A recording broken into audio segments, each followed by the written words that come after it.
Hi, have you created a summer bucket list? No? Well, it's not too late.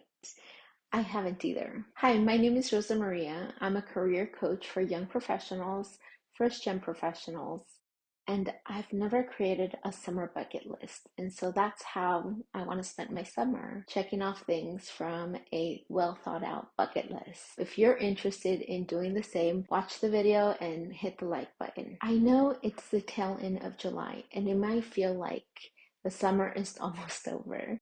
But it's far from over. The summer actually doesn't end until September 23rd. As a mom, a work from home professional, and a life and career coach, I've been trying to do the most during the summer. And, I've been definitely feeling a little bit left out by people's summer bucket list ideas on social media. And, also a little bit unmotivated about work during the summer.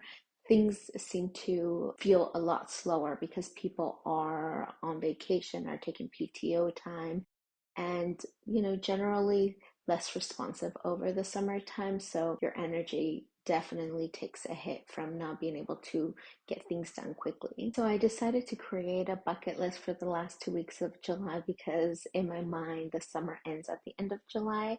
But when I Googled the true summer dates, I learned that the summertime started June 21st and it ends September 23rd. This means that you and I have plenty of time to create a joyful, fun summer bucket list that caters to, our personality and phase of life. Like I said, I haven't created a bucket list before, so since it's a first for me, I did reflect on why I had never participated on this summer tradition. It seems like such a fun experience, and I've also known about it since I was young, through school and through TV.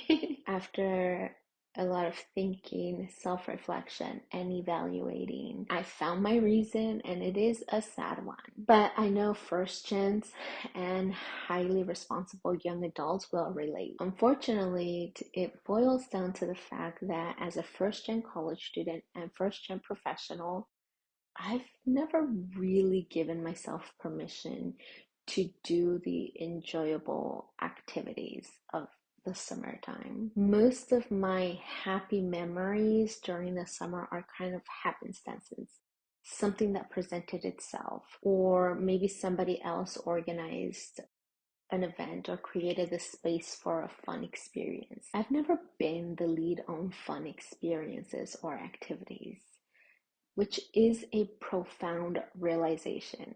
I rarely plan fun experiences. That's a sad face. I've always focused on responsible activities year round. When I was at UC Berkeley in my college years, I spent my summer times working and taking summer classes or visiting my family that lived far away. And so I spent time with my family, but there was no intention, on making my summers fun and distinct from the academic year. I know that I was a broke college student, like most students are, but if I had valued fun as much as I valued being responsible, I could find a way to incorporate more fun into my college life. I've always been very resourceful about finding a way to achieve my responsible goals. So technically, I could have been just as resourceful about bringing fun into my college life. This realization, unfortunately, does not surprise me. Foregoing fun and joyful activities is a common experience for first gen college students and professionals. I hear it all the time. And this pattern, if not broken, continues into life post-graduation, as it has for me. Most of my summers have been focused on work, entrepreneurship goals, and spending time with family, but not necessarily with intentional planning around fun, joy, and excitement. I've been working for years trying to honor the sacrifices my immigrant parents made. Thankfully, working hard to earn my college degrees, to attain economic security have paid off. The work has paid off, but my focus has been narrow. And this simple activity and realization is funny because I've been working to expand my focus already. A little over 3 years ago, I became a life and career coach for young professionals who often feel pressured to be responsible and hyper independent, like me. I realized that my focus was about life was still too narrow, and I was too focused on living a responsible life.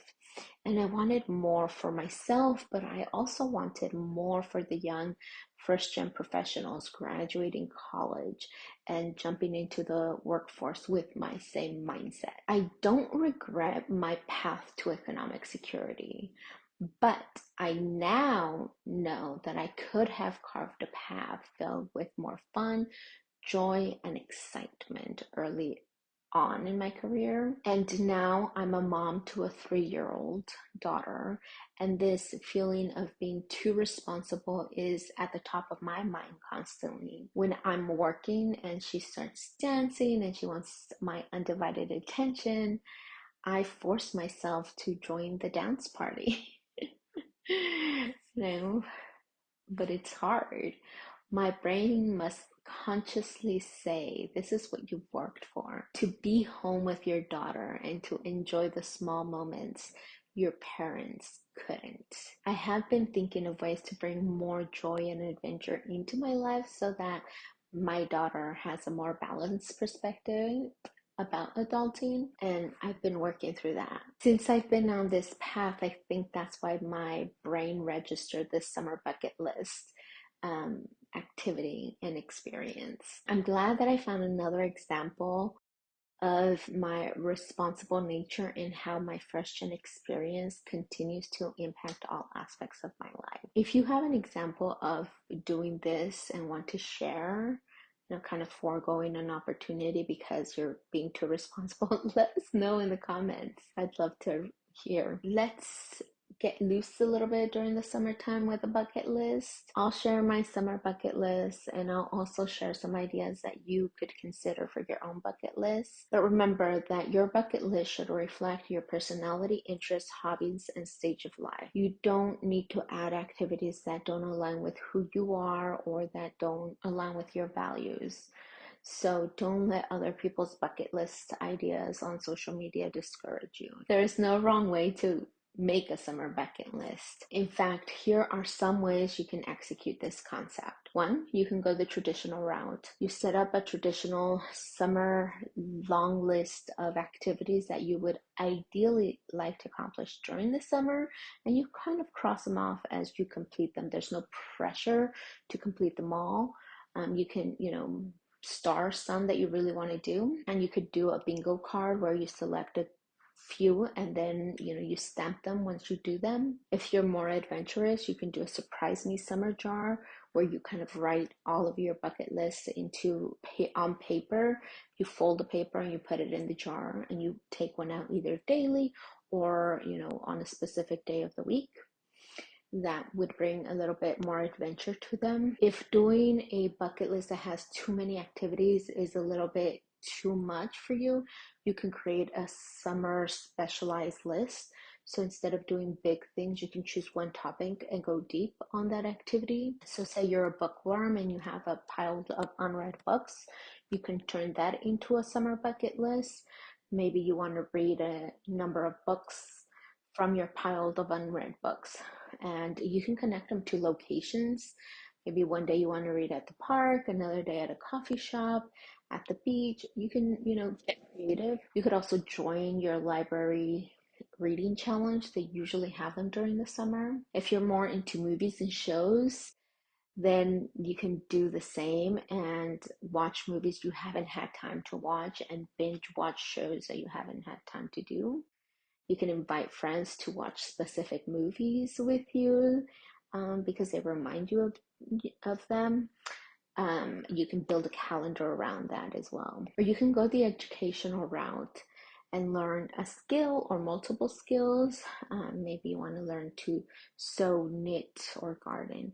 You can look at your adult school, at your community college. You can look at platforms like Skillshare. You could also focus on improving the skills. So if you want to become a better cook, maybe you find, 3 to 5 recipes that you want to test out this summer. Or if you have a specific desire, like maybe you want to do more travel, but you can't afford to travel out of state or internationally, you can create a bucket list focused on travel, but that's local.